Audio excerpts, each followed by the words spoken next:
Bismillahirrahmanirrahim. Assalamualaikum warahmatullahi wabarakatuh.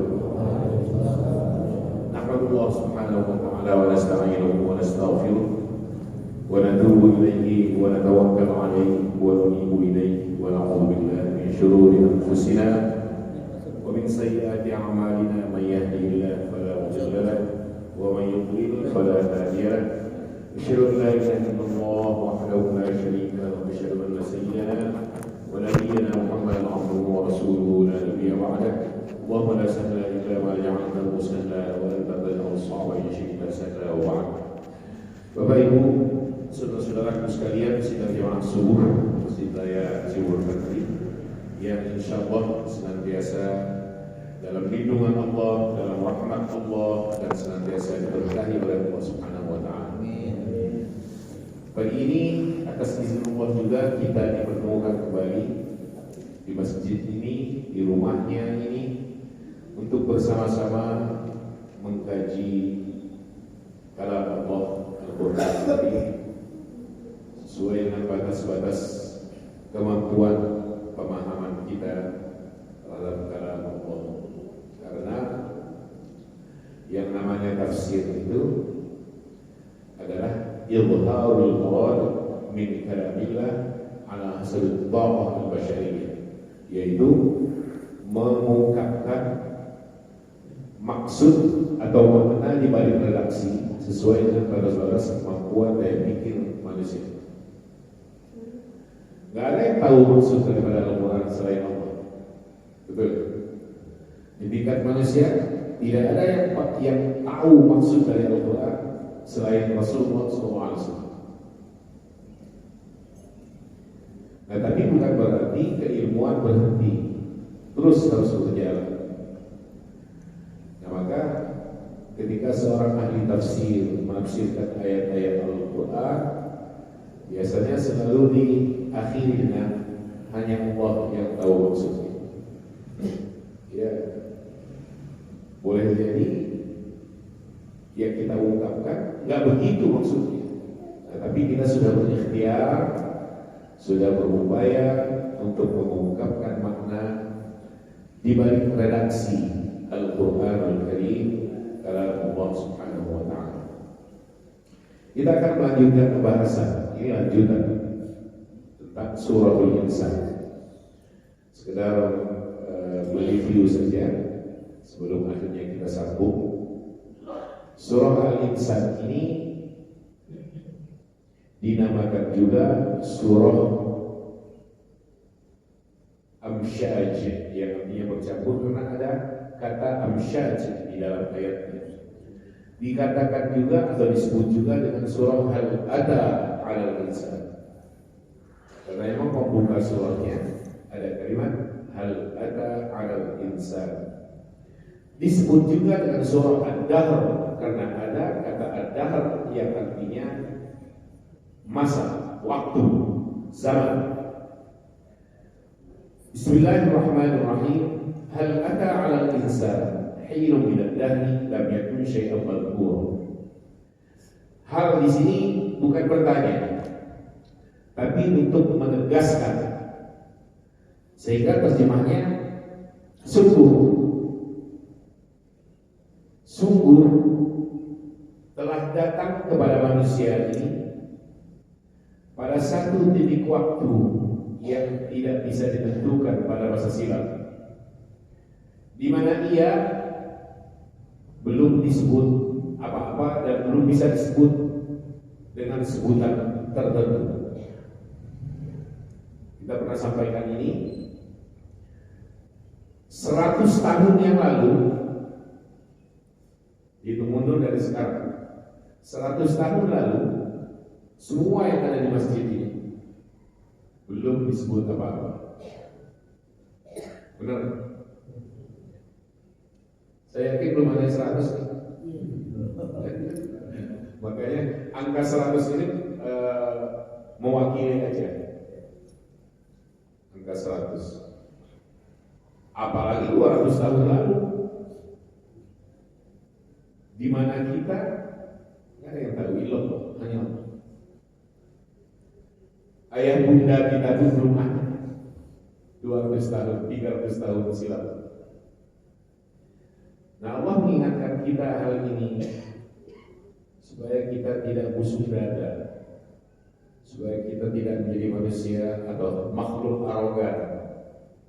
Allah ingatkan, Allah sentil kita, hei manusia, Anda dulu itu pernah gak ada, gitu. Anda dulu pernah gak disebut apa-apa, boro-boro mau disebut orang kaya, disebut orang aja belum. Jangankan mau disebut seorang menteri, disebut orang saja belum. Mau dikatakan sebagai presiden, Anda belum juga menjadi manusia ketika itu. Pada satu titik waktu masa silam. Inna khalaqnal insan min nutfatin amsyaj. Sesungguhnya kami, Allah, telah menciptakan manusia ini dari sperma yang bercampur dengan sel telur wanita. Itulah kita, gabungan atau percampuran dari dua unsur ini, dari sperma dan sel telur wanita.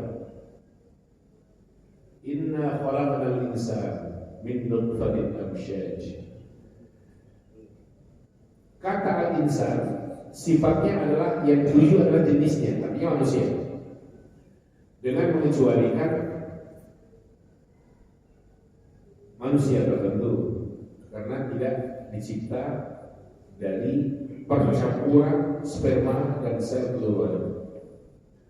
Adam alaihissalam kan bukan dari itu ciptaannya. Isa alaihissalam juga bukan dari campuran, bukan percampuran sperma dan sel telur, karena ibundanya juga tidak disentuh oleh kaum pria. Walau dia besasni bashar, kata, sementara aku belum pernah disentuh oleh bashar, manusia satupun. Artinya belum, tidak menikah. Bagaimana bisa aku punya putra? Tapi Allah Maha Kuasa. Diciptakan Adam walau tanpa percampuran, tanpa sperma dan sel telur wanita. Ciptakan Hawa juga sama, tanpa unsur sperma dan sel telur wanita. Itulah juga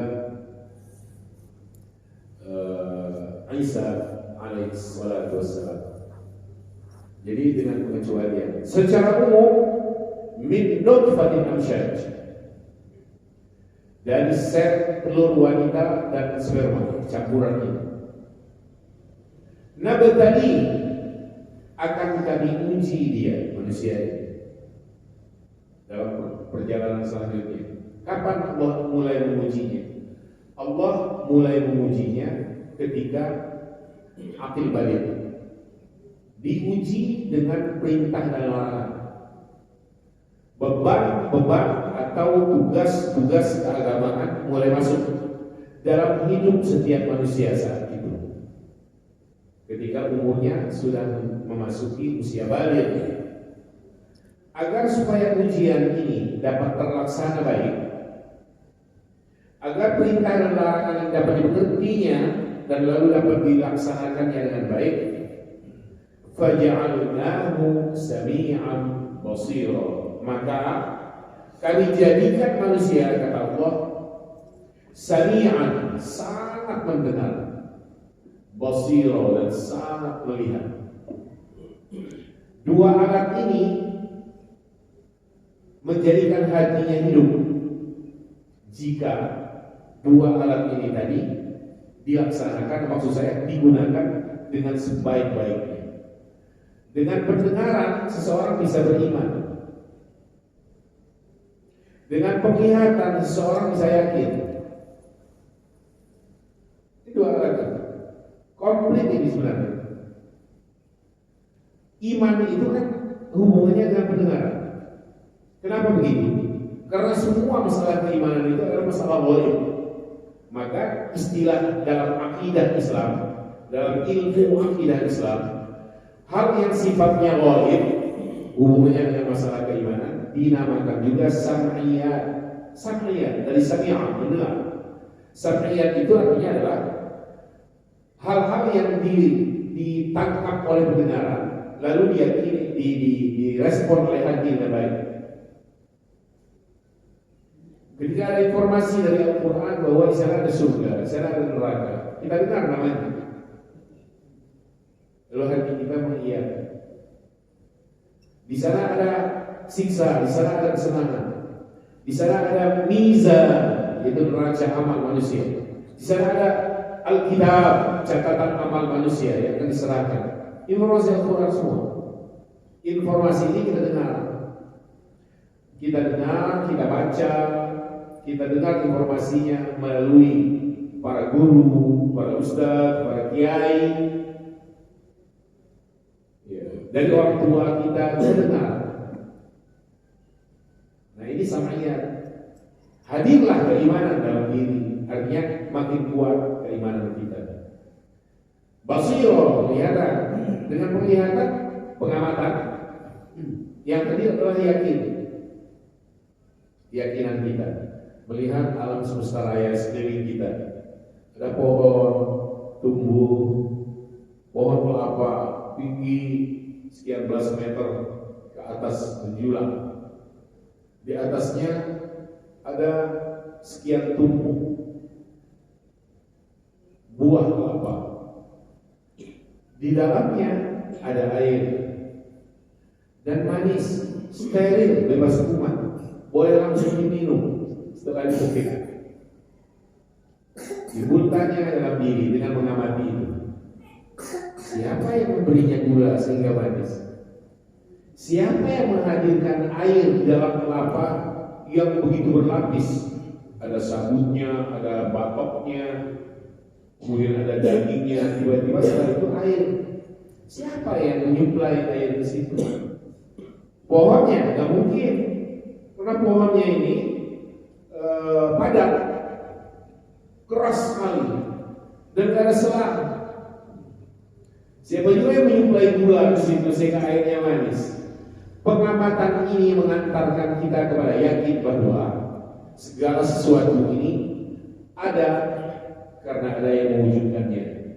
Kekuatan yang maha dahsyat dialah kausa prima dalam bahasa filsafat, penyebab utama, dan dalam bahasa Islam, dalam bahasa Al-Quran, dalam bahasa Sunnah Sallallahu Alaihi Wasallam, dialah Allah Subhanahu wa Ta'ala.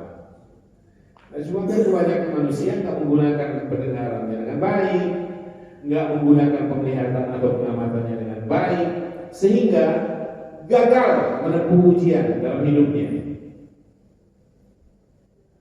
Maka banyak orang yang tidak percaya akhirat karena gagal menggunakan pendengaran dan penglihatan, tak pandai mengamati,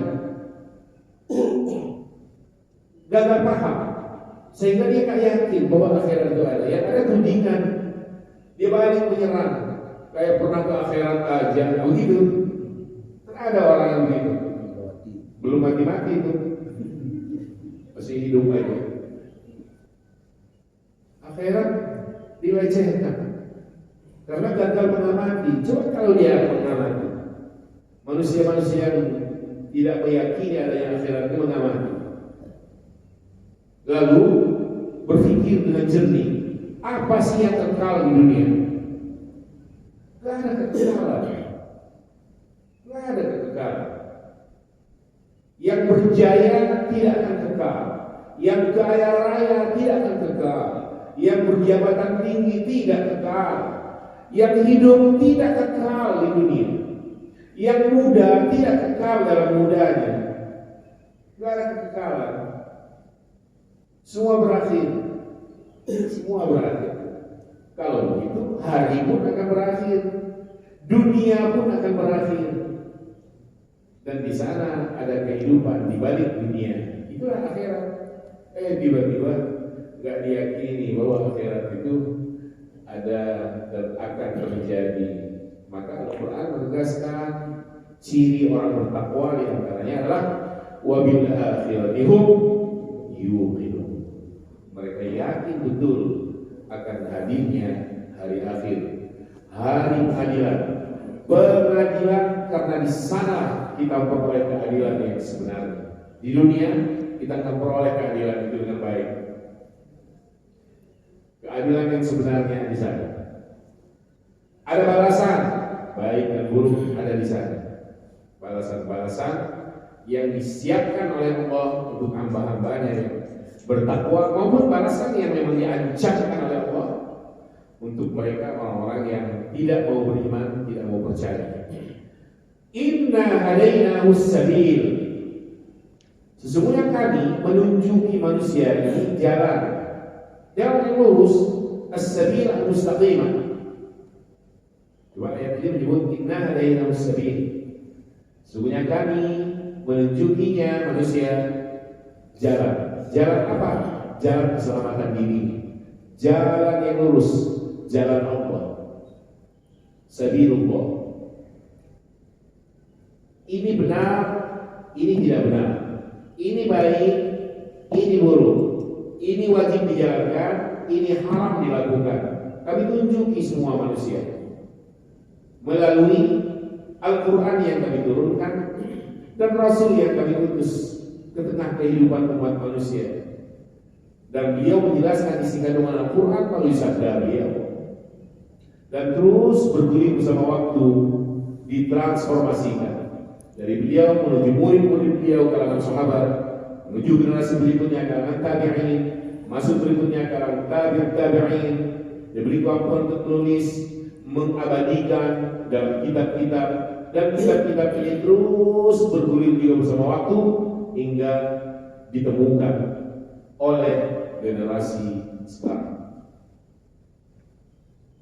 Nah, tapi Allah mengatakan selanjutnya, imma syakira wa imma kafura. Ada yang bersyukur atas bimbingan Allah tadi, bahwa ini benar, ini salah, ini hak, ini batil, ini baik, ini buruk, ini pahala, ini dosa. Ada yang berterima kasih. Kata berterima kasih dalam pengertian ada yang menerima dan bersyukur kepada Allah telah ditunjuki jalan yang baik dan benar. Berterima kasih kepada Allah karena ada iman Islam yang Allah berikan, ada ihsan yang Allah turunkan dalam hidup manusia. Wa imma kafura, tapi kata Allah lebih banyak lagi yang ingkar. Maka beda nih bentuknya. Yang satu syakiran, tapi yang ujung kafur. Kalau memang imbang, kalau sama, mesti kalimatnya imma syakiran wa imma kafiran. Atau kalau orang-orang yang bersyukur itu banyak, sebanyak orang-orang yang ingkar atau kafir, pasti kalimatnya imma syakuran wa imma kafuran. Pertanyaannya, lebih banyak mana? Orang yang bersyukur atau orang yang ingkar? Lebih banyak yang ingkar. Maka dalam Al-Quran disebutkan wa qalilun min ibadiyasy syakur. Hanya sedikit hamba-hambaku yang bersyukur kepada Allah, yang berterima kasih. Maksud berterima kasih apa? Menjalankan perintah-perintah Allah dalam hidupnya. Hanya sedikit. Bersyukur kepada Allah atas karunia yang diturunkan. Ya, iman Islam ini karunia Allah. Karunia yang wajib disyukuri. Sempatkah terbayang oleh kita apa jadinya kita tanpa iman, tanpa Islam?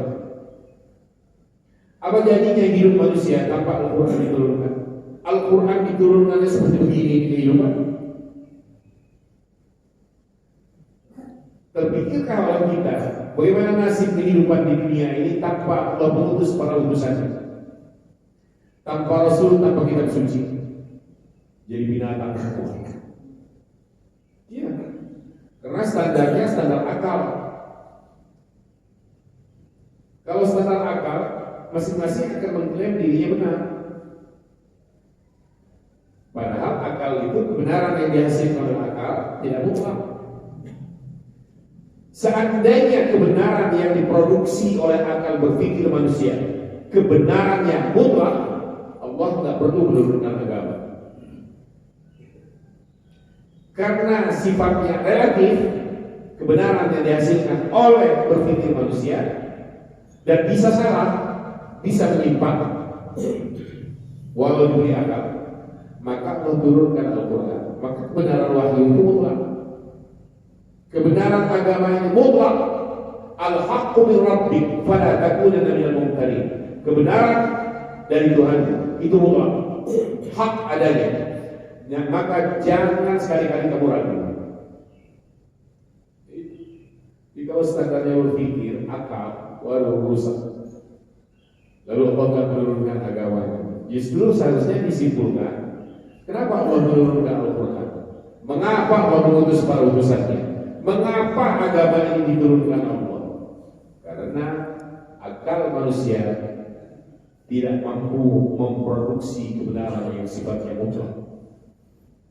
Masing-masing bisa mengklaim dirinya paling benar dengan akalnya, dan itu berbahaya, mengancam kehidupan kalau tanpa agamanya.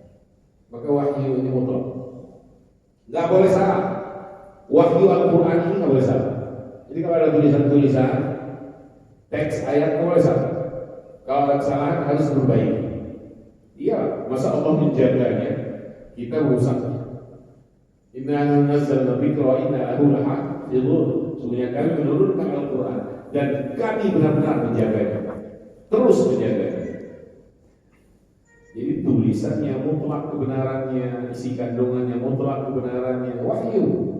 Begitu juga kadang Rasul, sabda beliau, sabda Rasulullah itu wahyu yang mutlak kebenaran. 23 tahun Rasulullah hidup Makkah Madinah, sepanjang beliau menjadi Rasulullah.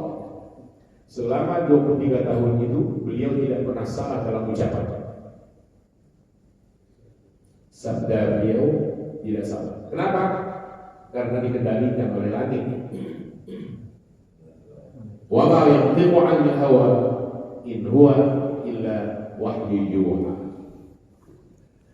Inna a'tadna lil kafirina salasila wa aghlala wa sa'ira. Sesungguhnya kami telah menyiapkan untuk orang-orang kafir, orang-orang yang ingkar akan kebenaran agama ini, kebenaran Al-Quran, kebenaran Rasulullah, kebenaran sabda beliau. Orang-orang kafir itu, kata Allah, telah kami siapkan untuk mereka salasila. Salasila itu artinya adalah rantai. Rantai yang akan mengikat kaki mereka. Wa aghlal wa sa'ira, dan belenggu yang akan mengikat kedua tangan mereka hingga leher mereka. Lalu kami siapkan setelah itu, kata Allah, untuk mereka sa'ir, neraka, api neraka yang menyala-nyala. Kenapa tidak jahannam? Sa'ir itu neraka yang akan dimasuki oleh orang-orang kafir dan tidak pernah bisa keluar dari neraka itu. Kalau jahannam masih mungkin ada yang keluar, dikeluarkan oleh Allah. Tapi kalau sa'ir nggak bisa. Maka ancamannya luar biasa, api yang menyala-nyala.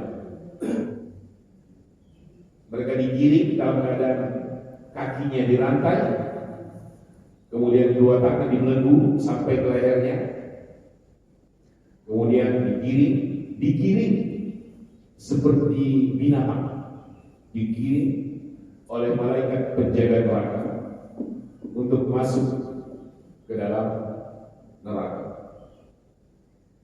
dan mereka akan menjalani balasan atas apa yang menjadi pilihan mereka dalam hidup, yaitu kufur atau ingkar. Jadi Bapak Ibu sekalian, kebenaran dalam Islam atau Islam ini, iman dalam Islam itu tidak dipaksakan oleh Allah, hanya ditawarkan. Apapun pilihan kalian, kira-kira seperti itu, kata Allah, ya kalian akan menuai hasilnya, balasan dari setiap apa yang kalian putuskan sebagai pilihan. Dalam Al-Kahfi 29, Wa qulil haqqu min rabbikum. Katakan kebenaran itu dari Tuhan kalian, Allah. Faman syaa, yang memang menghendaki untuk beriman, falyu'min, silakan dia beriman. Ambil, yakini, terima, jalankan. Wa man syaa falyakfur. Tapi yang menghendaki untuk kafir, silakan dia kafir, mengingkari, menolak, menyerang, menghabisi kalau bisa. Tapi lanjutan ayat, inna a'tadna lil-zalimina naran ahata bihim suradiquha wa yastaghithu yughathu bima'in kal-muhli yashwi al-wujuh bisa syarab wa sa'at murtafaqah. Untuk yang memilih kufur dalam hidupnya, kata Allah, kami telah menyiapkan untuknya nar, api neraka yang akan meliputi dirinya, mengelilingi dirinya. Dan ketika sudah ada dalam siksa seperti itu, lalu dia minta minum, dia minta tolong dan minta minum, dia sekali itu yuwar, akan diberi minum bimain, dengan air kalmuhli yashwil wujuh, air dari besi yang dicairkan, yang dibakar, atau dari timah yang dipanaskan lalu cair, kemudian dijadikan sebagai air minum mereka. Yashwil wujuh, yang membakar, hasilnya adalah membakar muka mereka, membakar badan mereka. Bisa syarab, minuman yang sangat buruk, wasaat murtafaqah, dan fasilitas hidup di neraka yang sangat jelek, sangat buruk. Wasaat murtafaqah, murtafaqah itu fasilitas. Jadi Allah memaksakan Islam ini untuk diterima. Yang mau silakan, yang enggak apa-apa. Maka kita pun tidak boleh memaksakan Islam dengan cara apapun, halus, keras, licik, nggak boleh. Jelaskan Islam, dakwahkan Islam. Apa responnya? Silakan dikembalikan kepada manusia yang mendengarnya. Mau menerima, mau menolak, silakan. Kita nggak boleh memaksa orang untuk menjadi muslim. Jika dipaksakan, lalu orang yang menjadi objek akhirnya menerima Islam secara terpaksa, nilainya dia belum muslim. Sama kita juga begitu. Kita sudah muslim, alhamdulillah. Sudah mukminah, alhamdulillah. Lalu karena satu dan lain hal, ada paksaan dari pihak tertentu untuk memaksa kita menjadi kafir. Kalau tidak, kita di bawah ancaman nih, di bawah bayang-bayang kematian bahkan. Jika dia nyawa Anda melayang bla bla bla bla bla. Lalu karena kita nggak berani menanggung resiko yang sangat buruk bagi diri kita, lidah kita mengatakan, iya, saya kafir. Saya menyatakan keluar dari Islam. Saya sudah kafir seperti kalian. Tapi hatinya terjaga. Hatinya bisa dirampok. Hatinya tetap terjaga dalam iman, maka nilainya kita masih mukmin, masih muslim, masih mukminah, masih muslimah. Dengan catatan hati terjaga. Tadi hanya sebatas lidah. Ya, saya kafir karena lidah kita. Tapi hati kita mengatakan saya tetap dalam iman yang membaca sampai roh Allah pisahkan dari jasad saya. Nilainya kita tidak menjadi kafir. Tapi untuk yang secara terang-terangan berani menanggung risiko, lalu dia bilang, saya tidak mau kafir, saya tetap menjadi mukmin. Anda menantang, saya akan balas tantangan Anda. Anda jual, saya borong. Lalu berakibat kita tewas. Nilainya syahid. Syahid. Allah tebus dengan surga. Innallaha ashtara minal mu'minin anfusahum wa amwalahum bi anna lahumul jannah. Allah menebus nyawa, jiwa, harta yang dikorbankan oleh hamba-hamba Allah yang beriman ini di jalan Allah, Allah akan tebus dengan surga. Maka patriotisme dalam jiwa atau semangat juang dalam diri hamba yang beriman, hamba Allah yang beriman, kita itu nggak bisa padam. Kenapa?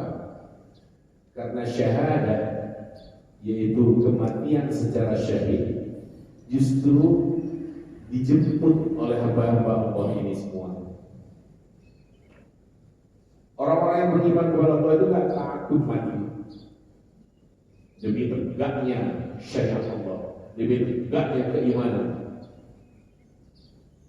nggak takut mati. Mengujungnya mati.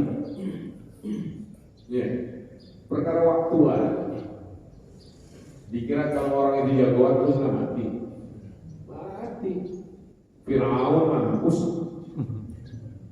Ada yang bertahan. Mati pulang semua. Sementara Allah janjikan, jika Anda mati fi sabilillah, nilainya syahid, aku tebus dengan surga. Gimana orang-orang yang beriman nggak rindu kepada syahid? Di zaman Rasulullah peperangan itu ngantri, kira-kira seperti ini gambarannya. Para sahabat ngantri. Saya ikut ya Rasul, saya siap syahid. Saya siap kehilangan tangan, saya siap kehilangan kaki, saya siap kehilangan mata dan telinga. Gak ada urusan ya Rasul. Demi perjuangan di jalan Allah. Semangatnya ada. Yang takut mati itu adalah manusia-manusia yang dikuasai oleh dunia. Iblis-iblis parat itu takut mati. Takut mati. Maka susah tidur. Karena berpikirnya itu, aduh, harta saya siapa yang jaga besok?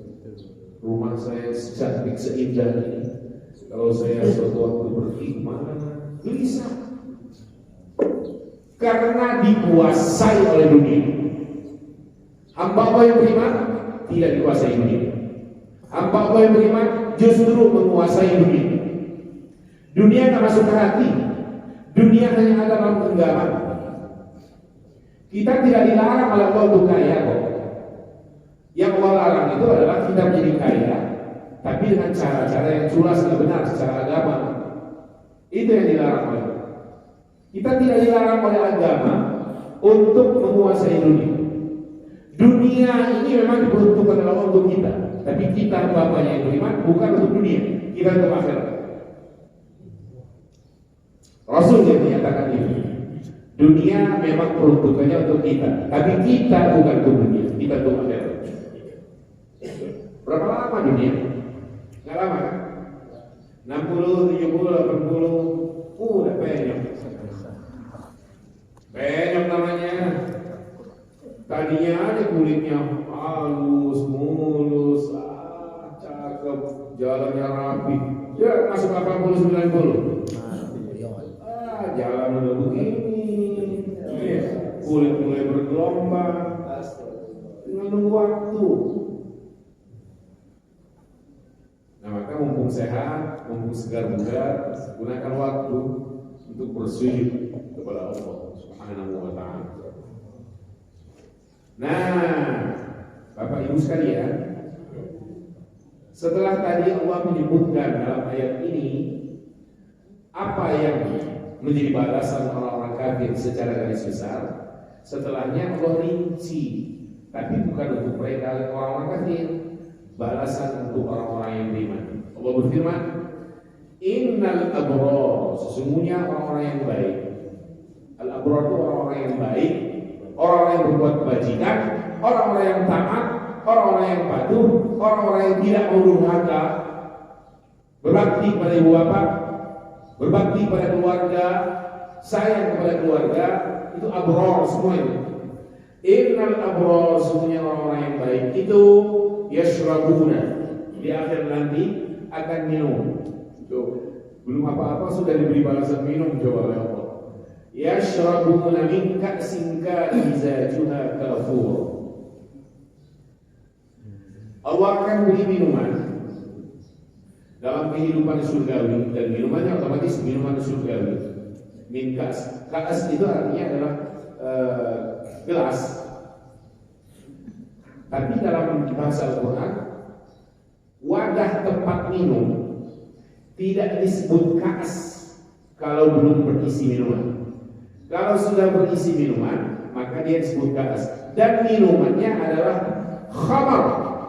Kita tahu khamar? Apa artinya khamar? Arak. Khamar itu arak. Orang yang telah pernah merasakan arak di dunia, kalau dia nggak tobat, haram dia untuk merasakan arak surga Allah. Gak bisa. Itu sekarang kalau begitu, ahli surga tripping semua. Gimana? Gak main-main, arak disuguhin. Yang enggak, Allah menegaskan mereka dengan itu tidak mabuk dan tidak kehilangan keseimbangan. La yasadda'una fiha wa la yanzifun. Surah Al-Waqi'ah. Ini surah Al-Insan. Jadi minumannya minuman yang menyejukkan, minuman yang membuat dia senang. Itu.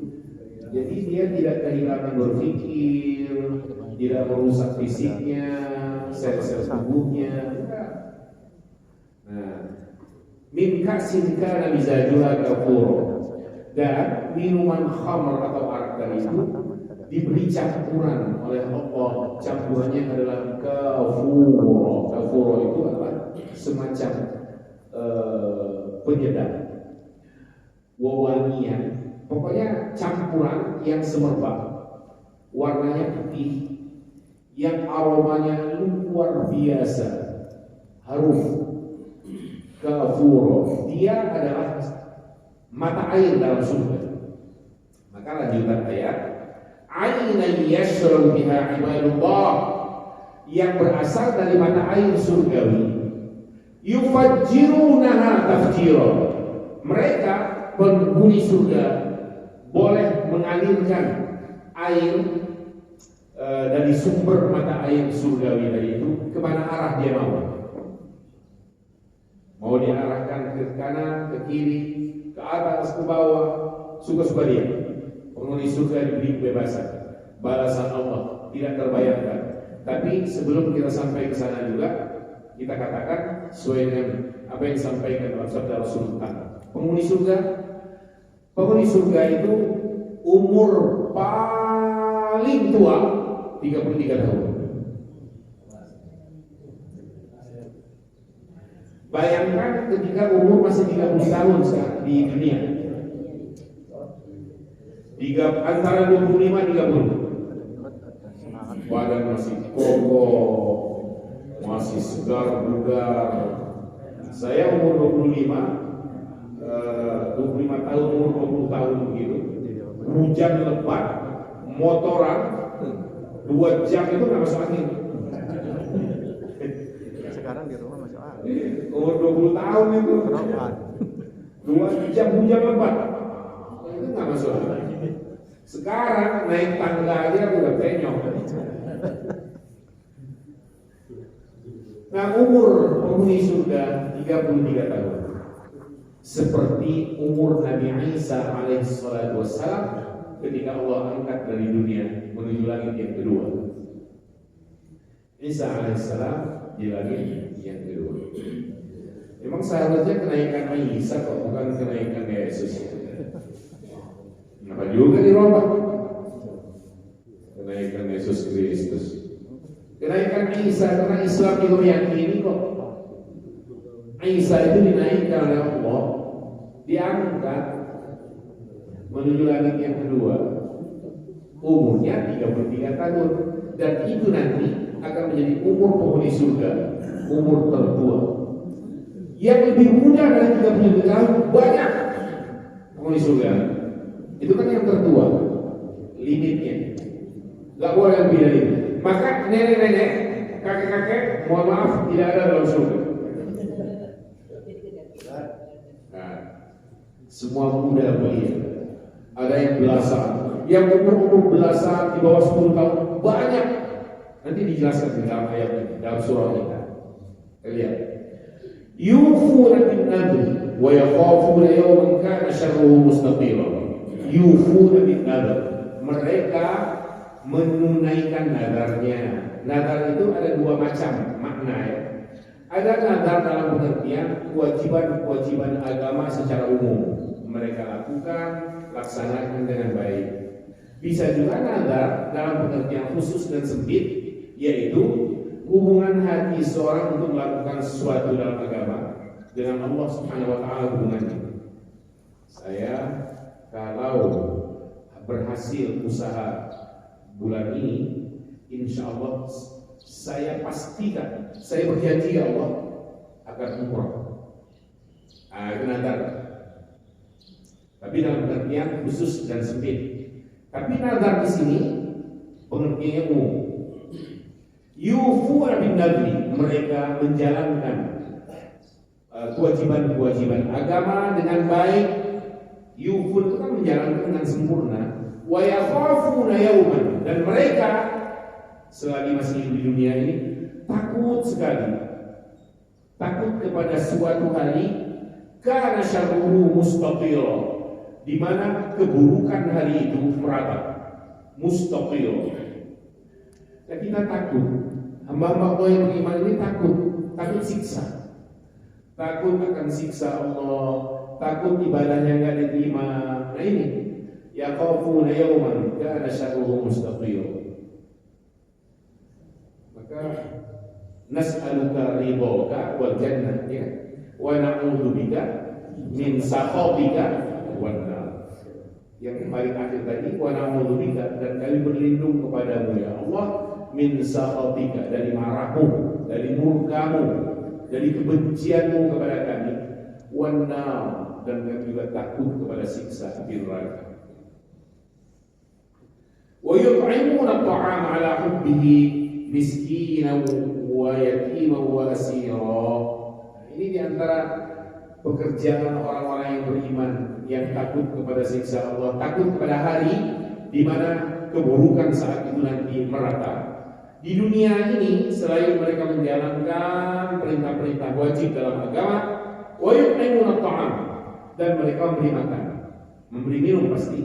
Wa yut'imuna at-ta'am, memberikan makanan kepada siapa? Kepada orang-orang yang miskin. Wa yatiman, kepada yatim. Wa asira, dan kepada orang yang tertawan. Orang yang tertawan, ya karena tertawan oleh fisiknya, sakit yang berat. Ada orang yang menyuplai makanannya, atau tertawan karena persoalan politik. Asir, tawanan. Dirampok kebebasannya, dipasung kemerdekaannya, dibalik jeruji hanya karena persoalan dakwah, hanya karena persoalan Habib Rizik. Sekarang udah keluar dari dunia. Ketika di penjara, kenapa di penjara? Salah apa? Enggak ada. Dia merusak negara? Enggak. Ada yang dibunuhnya? Enggak. Hanya kalimat-kalimat untuk meluruskan penyimpangan yang memang terjadi dari sudut pandang agama. Ada ketimpangan dari segi keadilan, ada ketimpangan dari segi perhatian pemerintah kepada rakyat dan sebagainya, perhatiannya kepada Islam dan sebagainya. Ini tiba-tiba dirampas, anak buah didor, tangkap dia, dor dia, habisi dia. Nggak ada kesalahan ya Pak, nggak ada kesalahan. Hubungannya dengan negara nggak ada. Lalu dipasung. Nah, orang-orang semacam begini diberi, disuplai makanan, keluarganya yang ditinggalkannya diberi. Nah, inilah pekerjaan orang-orang yang beriman di dunia. Innama nut'imukum liwajhillah, kami memberi kalian makan. Begitu perasaan orang yang memberi ya. Innama nut'imukum liwajhillah, karena Allah semata-mata kami berbagi, karena Allah semata-mata kami memberikan perhatian. La nuridu minkum jazaa'an wala syukura, kami tidak berharap balasan apa-apa dari kalian, bahkan ucapan terima kasih pun kami nggak butuhkan. Yang penting kami telah berbagi, kami memberikan perhatian semampu kami. Nah, orang-orang semacam ini balasannya insya Allah dengan rahmat Allah surga. Amin, amin, amin. Maka jangan segan untuk berbuat kebaikan sekecil apapun, karena boleh jadi ridha Allah akan sampai kepada kita. Inna nakhafu min rabbina yawman abusan qamtarira. Sesungguhnya kami, kata hamba Allah yang beriman di dunia ini, kenapa mereka akhirnya di surga? Di dunia kami takut kepada karena Tuhan kami, karena Allah, kami takut yawman abusan qamtarira, hari yang mengkerutkan kening atau dahi, dan hari sulit. Bapak Ibu sekalian, ini sekaligus penggambaran Al-Quran situasi saat itu nanti. Betapa tidak dikatakan sebagai hari sulit. Air nggak ada, panas teriknya matahari, serasa seakan-akan matahari stingkal dari kepala. Tidak ada tempat berlindung dan berbagi lagi, nggak ada. Saat itu nanti kecuali orang-orang yang bersedekah ada lindungan, karena Rasulullah bersabda bahwa orang yang bersedekah di bawah naungan kerindangan sedekahnya pada hari kiamat nanti, fi dhilli sadaqatihi yaumil qiyamah, di bawah naungan kerindangan sedekahnya, mulai dia dibangkitkan dari kubur, dibangkitkan. Ini kan dibangkitkan semua dari kubur, dibangkit. Yang pertama dibangkitkan Muhammad Rasulullah SAW, dan kedua sahabat beliau Abu Bakar dan Umar bin Khattab. Menyusul kemudian makam Baqi, menyusul kemudian pemakaman umum Madinah. Setelah itu masuk Makkah, kemudian seluruh dunia. Keluar manusia, hidup lagi, hidup tanpa selai benang melekat dalam diri. Aisyah sampai bertanya kepada Rasul, ya Rasul, malu dong ketika itu. Kata Rasul, rasa malu sudah terkalahkan oleh mencekamnya keadaan. Banyak orang ketika itu nanti yang tidak bisa menatap tegak lurus, mereka hanya bisa menunduk, takut, penuh sesal.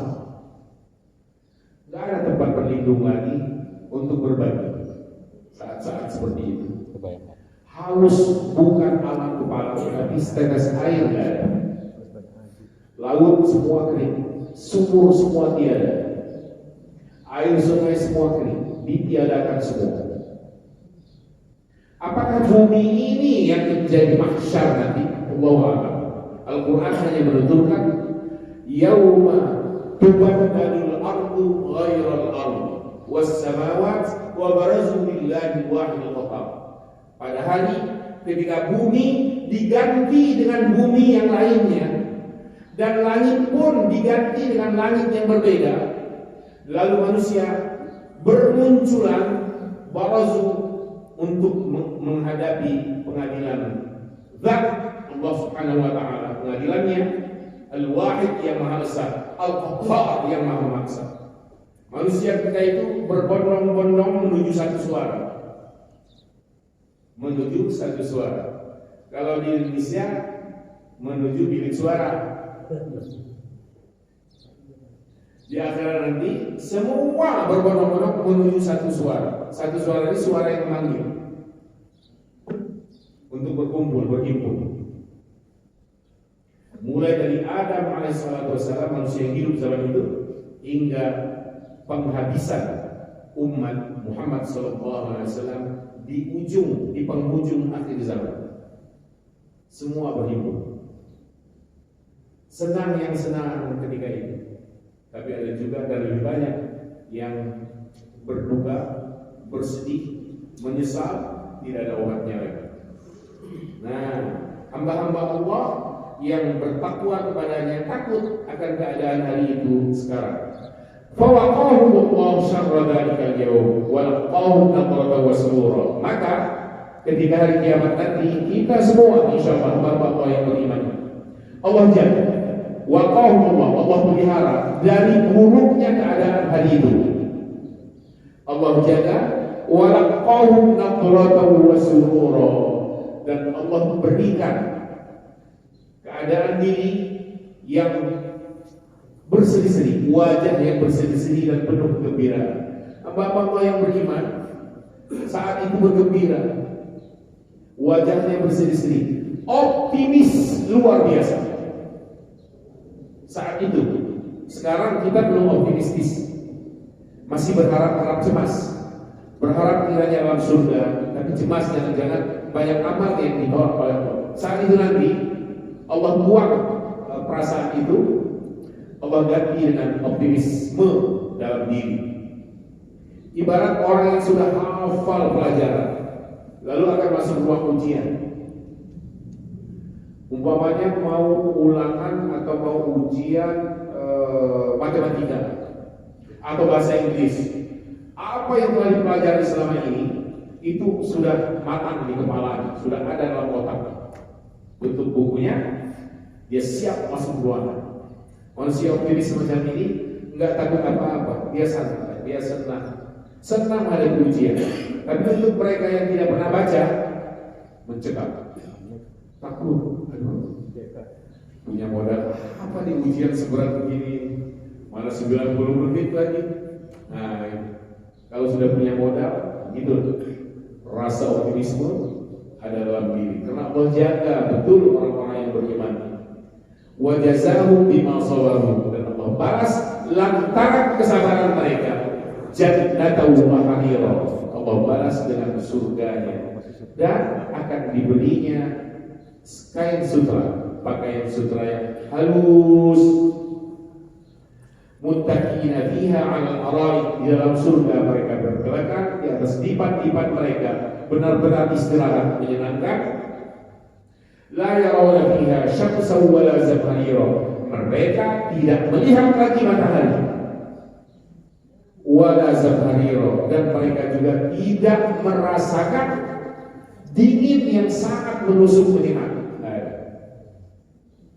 Jadi penghuni surga itu nggak kena sinar matahari. Di dunia kena sinar matahari, di sana nggak. Kenapa? Matahari nggak ada. Di surga nggak ada sinar matahari, karena mataharinya tidak ada. Terus terangnya alam surgawi dari mana? Dari cahaya arasy Allah Subhanahu wa Ta'ala. Kita tahu cahaya arasy itu diantaranya adalah menjadi bahan baku penciptaan para malaikat Allah. Malaikat kan ada cahaya, cuma cahayanya bukan ini, dan bukan cahaya yang selama ini kita tahu di dunia. Para malaikat diciptakan dari cahaya dari nur arasy Allah yang Maha Rahman, Maha Rahim. Dari arasy lah cahaya sampai ke surga. Sinar matahari. Maka penghuni surga itu tidak sakit, tidak ngantuk, tidak mati. Ya, penyakit fisik yang kemahani nggak ada. Nggak ada belek, nggak ada. Wanitanya nggak ada menstruasi, nggak ada gatal-gatal, nggak mengkerut, nggak bertambah umur nggak bertambah. Stop. Di 33 mentok. Nggak bertambah. Kenapa? Karena matahari nggak ada. Terjadi perubahan fisik kita di dunia ini karena Allah kasih matahari dan bulan dan bintang. Pengaruh-pengaruhnya pada alam ini luar biasa. Dengan matahari air laut pasang, dengan matahari air laut ini surut. Apalagi hanya kulit kita, umur kita bergeser. Kalau di sana berhenti semua. Intinya penghuni surga tidak terkena sinar matahari. La tawma'u fiha wa la barha. Kisah Adam alaihissalam. Kamu wahai Adam, kata Allah, bersama Siti Hawa dalam surga. La tawma'u fiha. Kamu tidak merasa haus wa la barha, dan tidak kena sinar matahari. Tapi sehat, nggak ada sakit, tidak ada ngantuk, tidak ada tidur, tidak ada mati. Khalidina fiha abada. Kalau di dunia masih ada kantuk, masih ada tidur, dan masih ada mati. Alam sana kematian tiada. Penghuni neraka pun tidak ada mati. Mereka hidup dalam siksa. La yamutu fiha wa la yahya. Mereka tidak mati dalam siksa, tapi juga tidak hidup. Semua mereka mengalami siksa dalam neraka. Penghuni surga tidak mati, tapi hidup untuk selama-lamanya. Bahkan mati pun saat itu sudah mati. Kematian pun sudah mati. Saat penghuni surga sudah dalam surganya, penghuni neraka sudah dalam siksanya. Ketika itu kematian diwujudkan, dijelmakan dalam sosok seekor domba atau kibas. Lalu ditarik, diposisikan antara surga dan neraka. Semua penghuninya melihat. Lalu ditanya, kalian tahu ini apa? Semua mengatakan, kami tahu itu kematian. Lalu domba itu disembelih. Saat dia sudah disembelih, dipermaklumkan kepada semua. Mulai detik ini, tiada lagi kematian. Kekallah kalian penghuni surga dalam senang, bahagia, mulia. Kekallah kalian penghuni neraka dalam siksa dan penderitaan selama-lamanya. Sampai di sini pukul 6. Kalau ada yang perlu ditanyakan, jadi kita tingkat di sini sampai Zamhariyah. Zamhariyah itu dingin. Siksa itu di akhirat bukan cuma panas, ada dingin. Dingin, tapi dingin yang menyakitkan. Pernah merasakan dingin yang luar biasa? Saya pernah sampai ke tulang. Di Madinah, posisi antara Makkah Madinah, musim dingin yang luar biasa. Keluar dari mobil, keluar dari bis, Masya Allah, terpaan anginnya itu, tulang sepertinya merontok, saking dinginnya, luar biasa, melebihi salju, dingin sekali. Jadi siksa akhirat itu bukan cuma panasnya api, tapi dingin yang juga sangat menusuk dan menyiksa ada di sana.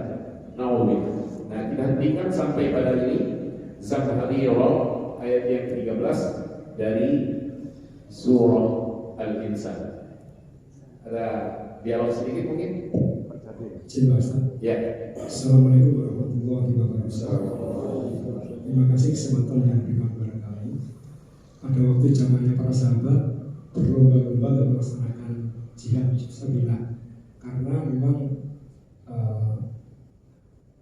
pahalanya masuk surga Pak Ustaz. Nah, kami pernah mendengar Pak Ustaz, ada hadis mengatakan bahwa ketika zaman sekarang yang sudah rusak ini kita bisa menghidupkan sunnah Nabi, pahalanya sama dengan 100 orang yang mati jihad.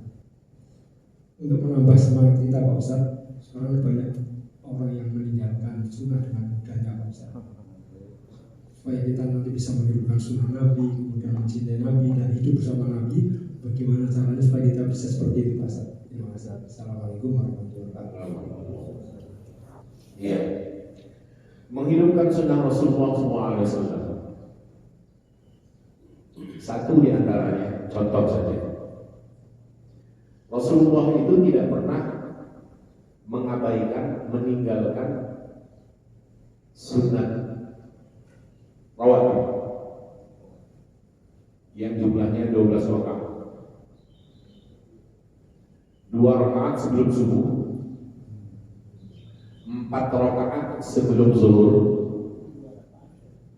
2 rakaat setelah zuhur, 2 rakaat setelah maghrib, dan 2 rakaat setelah isya. Ini contoh saja ya. Maka dinamakan sunnah rawatib. Kenapa disebut sunnah rawatib? Karena sunnah ini tidak pernah ditinggalkan oleh Rasulullah SAW. Saking besarnya pahala sunnah ini, orang yang mengamalkannya saat-saat masih kuat semacam ini dan terus ditekuni. Selain yang fardu sudah pasti, cuma ini yang sunnah. Maka ketika hamba Allah ini suatu hari nanti tak kapan tidak berdaya lagi, gak kuat lagi untuk sujud berlama-lama, sholatnya pun sudah gak bisa berdiri tapi dengan duduk pun gak bisa bertahan lama, maka sunnahnya akhirnya dia tinggalkan, cukup mengerjakan yang wajib saja. Nah, dalam situasi semacam ini, walau yang bersangkutan tidak lagi mengamalkan amalan sunnah, pahala sunnahnya terus diberikan oleh Allah Subhanahu wa Ta'ala. Seakan dia terus mengerjakan ibadah sunnah ini, karena dia sudah punya tabungan. Begitulah juga ibadah-ibadah yang lainnya, yang nilainya seperti tadi disebut menghidupkan kembali sunnah Rasulullah. Tahajudnya walau tidak setiap malam mungkin, tapi ada dikerjakan dalam satu pekan, mungkin sekali dua kali. Witirnya, maka nilainya memang nilai jihad, perjuangan yang berbalas kebaikan yang luar biasa. Maka orang-orang yang tahajud itu segarnya hidupnya mungkin tidak bisa dirasakan oleh yang lain yang tidak bertahajud. Beda orang nonton bola Piala Dunia, dia begadang dengan dia begadang bersama Allah dalam ibadah, dalam tahajud. Beda banyak hasilnya, dan beda efeknya pada fisik. Beda sekali. Orang yang tahajud itu sel tubuhnya memberikan respon karena dia telah dekat kepada Allah, maka dia tetap bersemangat. Dia ngantuk, boleh jadi pada pagi hari, pada siang hari datang ngantuk, tapi tidak kehilangan semangat, tidak lemah. Allah bantu. Maka jangan segan untuk dekat diri kepada Allah melalui amalan-amalan sunnah. Belum lagi hadis Rasul yang menyebut orang yang terbiasa mengamalkan sunnah, terutama rawatib tadi itu, kalau sudah dibiasakannya, aku kata Allah dalam hadis qudsi akan menjadi penglihatannya, aku akan menjadi pendengarannya, aku akan menjadi tangannya, aku akan menjadi kakinya, yang dengan kakinya itu dia melangkah menuju kebaikan. Apa artinya? Selalu dalam kendali ilahi. Arah pandangannya Allah kendalikan, pendengarannya Allah kendalikan, selalu menuju hal-hal yang positif, yang baik, yang mendatangkan manfaat bagi dirinya atau bagi orang lain di sekitarnya.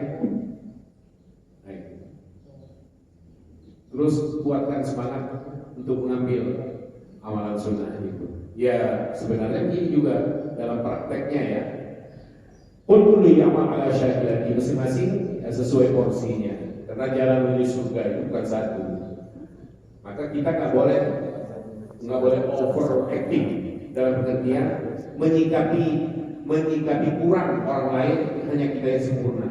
Ini nggak boleh. Jangan gara-gara kita rajin tahajud lalu batin kita mengatakan siapa kalian orang yang nggak pernah sholat tahajud. Nggak bisa, nggak boleh begitu. Boleh jadi Anda rajin tahajud tapi tilawah Qurannya kurang, gitu. Boleh jadi mereka yang Anda anggap kurang tahajudnya, mereka khatam setiap bulan sekali atau 3 bulan 1 kali khatam Quran. Boleh jadi Anda rajin tahajud tapi duha Anda kurang, yang lain menjalankan duha tapi boleh jadi tahajudnya kurang. Jadi masing-masing. Jarang orang yang full tank itu menghidupkan semua sunnah Rasul dalam hidup.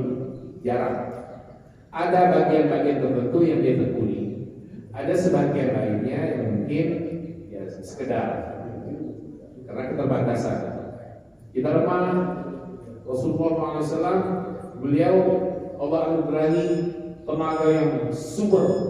Tahu kekuatan Rasulullah, tenaga beliau seperti kekuatan 40 nabi yang lainnya. Sedang kekuatan satu nabi itu seperti 40 orang dewasa di luar kenabian. Betapa kokohnya badan Rasulullah SAW.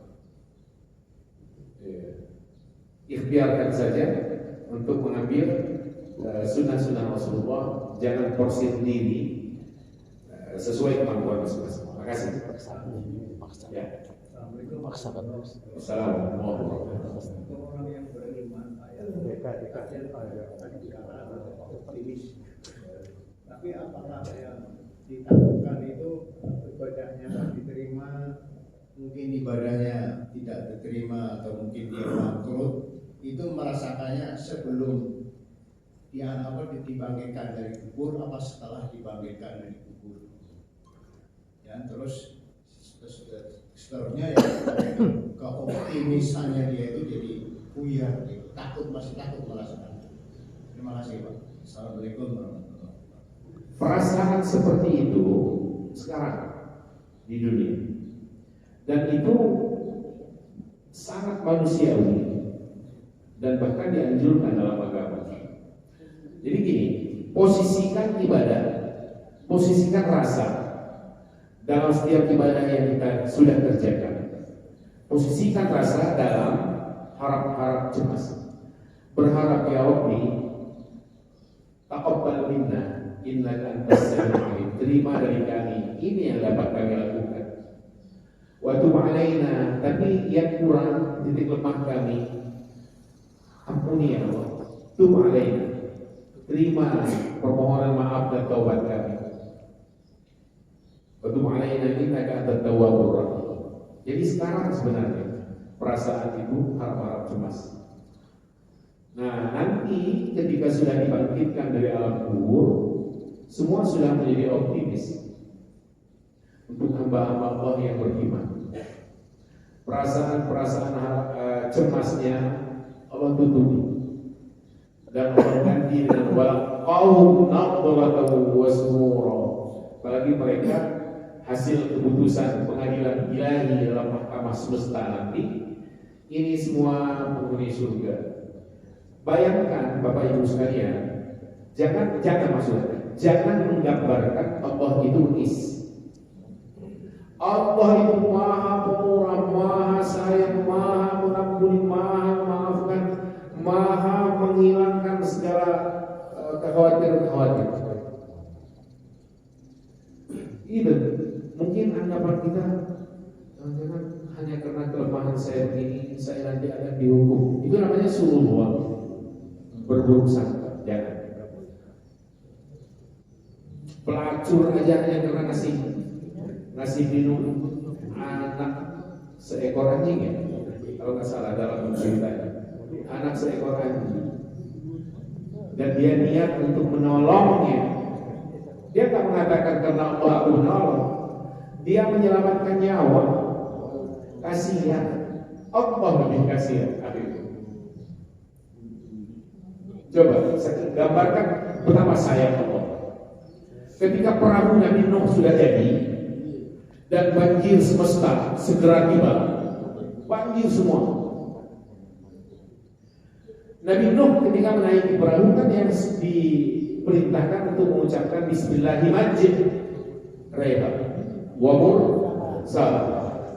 Pertanyaannya, kenapa enggak diperintahkan Bismillahirrahmanirrahim majreha wa mursalah? Kok enggak pakai Ar-Rahmanir-Rahim? Allah menyampaikan kepada nabinya Nuh alaihissalam, ucapkan Bismillahi majreha wa mursalah inna rabbi ghafurur rahim. Jangan sebut sifat Rahman dan Rahim. Jika kamu sebut Nuh Rahman Rahim, orang-orang yang zalim itu gak akan tenggelam, karena aku sayang mereka. Oh, betapa sayangmu ya Allah, sampai sebegitunya. sekali Allah.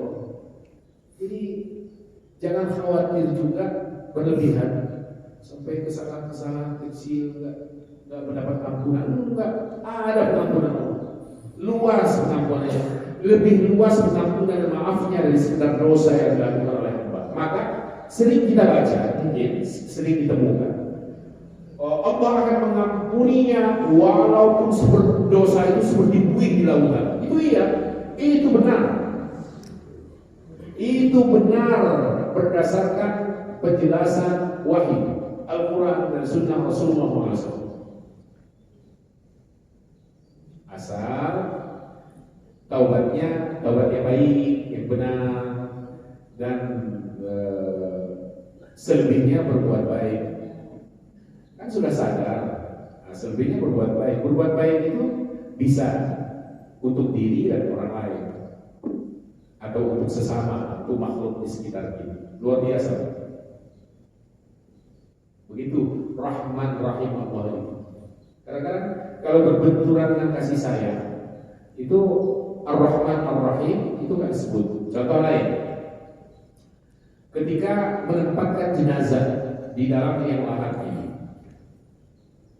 yang dibaca ketika diuruk begini, diinjak-injak setelah itu ya, tanah. Yang diucapkan saat menempatkan jenazah itu apa? Bismillah wa ala millati Rasulillah sallallahu alaihi wasallam. Dengan menyebut nama Allah dan atas dasar agama Rasulullah Muhammad sallallahu alaihi wasallam, jenazah ini ditempatkan. Setelah itu ditutup papan, mungkin bambu yang sudah dipotong-potong. Setelah itu sudah rapat, kemudian diuruk tanah yang ada di permukaan tanah kembali, supaya bau jenazah ini dapat tertahan oleh tanah, dipadatkan, diinjak-injak. Yang injak-injaknya ada anaknya, anak dari yang dimakamkan atau om dari yang memakamkannya dan sebagainya. Anaknya itu menginjak-injak tanah, seakan-akan ada kesan bunda kalau yang meninggal itu ibunya, ayahanda kalau itu ayahnya, tetaplah di sini sekarang. Ananda menginjak-injaknya supaya ayahanda tertahan di dalam. Kesan yang muncul seakan bertentangan dengan kasih sayang. Anak kau perlakukan ibunya seperti itu sih, diinjak-injak tangannya. Apa nggak dilus-lus aja? Maka dalam doa pun yang diucapkan Bismillah wa ala millati Rasulullah, tidak menggunakan Ar-Rahman dan Ar-Rahim. Coba menyembelih hewan. Ketika menyembelih hewan, Bismillah Allahu Akbar, bukannya Bismillahirrahmanirrahim Allahu Akbar. Kenapa Ar-Rahman Ar-Rahim digeser dulu? Karena perbuatan ini terkesan bertentangan dengan kasih sayang. Ya, hewan yang hidup tiba-tiba harus dipotong, dialirkan darahnya. Sakit loh itu. Gak percaya boleh dicoba. Sakit itu. Pak, boleh diulang tadi doa yang meletakkan di kubur itu, Pak? Bismillahi wa ala millati. Ala millati itu atas dasar agama. Bismillahi wa ala millati Rasulillah sallallahu alaihi wasallam. Bismillahi wa ala millati Rasulillah sallallahu alaihi wasallam. Luar biasa ya. Sampai menempatkan jenazah jadi diatur ada agama ya. Ada doa Bismillahi wa ala millati Rasulillah sallallahu alaihi wasallam. Kan ada tanah yang dipel-pel begini ya, biasanya gitu untuk mengganjal supaya miring. Supaya kemiringannya itu stabil, nggak goncang begitu, lalu terbalik. Saat mengepal tanah itu, yang dibaca apa? Inna anzalnahu fi lailatul qadr, wa ma adraka ma lailatul qadr. Lailatul qadr khairun min alf shahr, tanazzalul malaikatu war ruh fiha bi kulli amr, salamun hatta matla'il fajr. Terus kepal lagi sampai sekian banyak. Cuma dibaca di awal aja. Inna anzalnahu fi lailatul qadr wa ma adraka ma lailatul qadr. Lailatul qadr khairun min alf syahr sampai akhir. Dan memasukkan jenazah itu sebenarnya dari arah kaki, bukan dari tengah-tengah. Kalau ini adalah lubang kuburan, ini jenazah, seharusnya itu nggak begini. Kalau disambut oleh orang-orang yang sudah ada, seharusnya dari sini. Ini kaki, ini bersih kepala, sana kiblat. Lalu dari sini datang, ini kepalanya disambut. Nah, sunnahnya begitu, bukan begini, dan bukan juga dihentak-hentak. Maka sebenarnya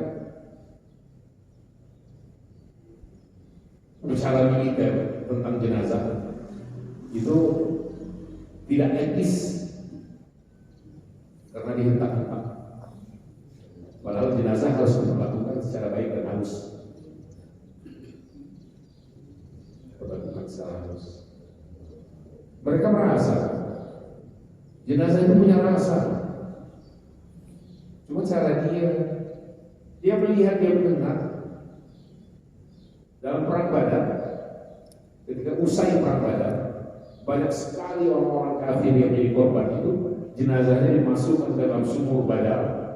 Rasulullah inspeksi bersama beberapa sahabat. Begitu sampai di bibir sumur itu, sambil melihat jenazah ini, Rasul mengatakan, kami telah memperoleh apa yang Allah janjikan untuk kami. Sekarang, apakah kalian juga sudah mendapatkan apa yang Allah janjikan untuk kalian? Sahabat mengatakan, ya Rasul, ngomong begini emang mereka dengar? Jawab Rasulullah, mereka lebih mendengar daripada kalian. Dalam jenazah, jadi kamu dengar, mereka melihat, cuma cara mereka. Baik, sampai di sini. Terima kasih. Jazakumullah khairan katsira. Kita sudahi dengan sejenak berdoa, bermohon kepada Allah kebaikan dan berlindung kepada Allah segala macam keburukan dunia dan akhirat. Ini al-Fatihah. A'udzubillahi minasyaitonir rajim. Bismillahirrahmanirrahim. Alhamdulillahirabbil alamin. Ar-Rahmanir Rahim. Maliki yaumiddin. Iyyaka na'budu wa iyyaka nasta'in. Ihdinas siratal mustaqim. Shiratal ladzina an'amta 'alaihim ghairil maghdubi 'alaihim waladdallin. A'udzubillahi minasyaitonir rajim. Bismillahirrahmanirrahim. Allahumma shalli ala sayyidina Muhammad fil awwalin wal akhirin. Wa radiyallahu tabaraka wa ta'ala an sayyidina ashabi Rasulillah ajma'in. Alhamdulillahil alamin. حمد يوافي نعمه ويكافي مزيدا يا ربنا الحمد كما ينبغي بجلال وجهك الكريم وعظيم سلطانك. Ya Allah, ya Rabbana, ini kami semua para hamba-Mu, tatap kami ya Allah dengan rahmat-Mu, kasih sayang, dengan maghfirah, maafkan dan ampuni dosa-dosa kami, dosa keluarga kami, wabil khusus dosa-dosa dua orang tua kami tercinta tersayang. Baik masih hidup bersama kami, apalagi yang sudah lebih tua, Kau panggil mendahului kami. Ya Rabbana, sayangi kedua beliau sebagaimana kedua beliau dulu sangat sayang kepada kami ketika kami belum berdaya dalam hidup ini. Ya Allah, terus bimbing kami dan keluarga kami, anak-anak, cucu-cucu kami semua. Bimbing terus menuju jalan yang Kau ridhai, jalan hidup yang mendatangkan kebaikan dunia dan akhirat, jalan kehidupan yang penuh dengan keberkahan-Mu, penuh ridha-Mu ya Allah. Jangan biarkan kami berjalan sendiri tanpa bimbingan dan hidayah. Rabbana, terus tambah ilmu kami agar kami tidak salah jalan dalam mengisi kehidupan kami, agar kami lebih dekat lagi kepada kuatkan kami ya Allah. Anugerahkan untuk kami semua dan keluarga kami semua sehat lahir batin. Kuatkan kami agar dapat menjalankan kehidupan dan ibadah ini dengan baik. Rabbana, jauhkan dari kami malapetaka dunia akhirat. Hindarkan dari kami segala musibah ya Allah. Jauhkan dari kami segala macam penyakit, agar kami dapat menjalankan ibadah dengan baik sempurna sesuai dengan kemampuan kami selaku hamba-Mu yang baik. Rabbana, jadikan selalu majelis ini senantiasa berlimpah kasih sayang-Mu, dan perpisahan kami sementara nanti selalu dalam lindungan-Mu, senantiasa حسنة وفي الآخرة حسنة وقنا عذاب النار وصلى الله على محمد وعلى آله وصحبه أجمعين سبحان ربك رب العزة عما يصفون سلام على المرسلين الحمد لله رب العالمين والعفو منكم والسلام عليكم ورحمة الله وبركاته.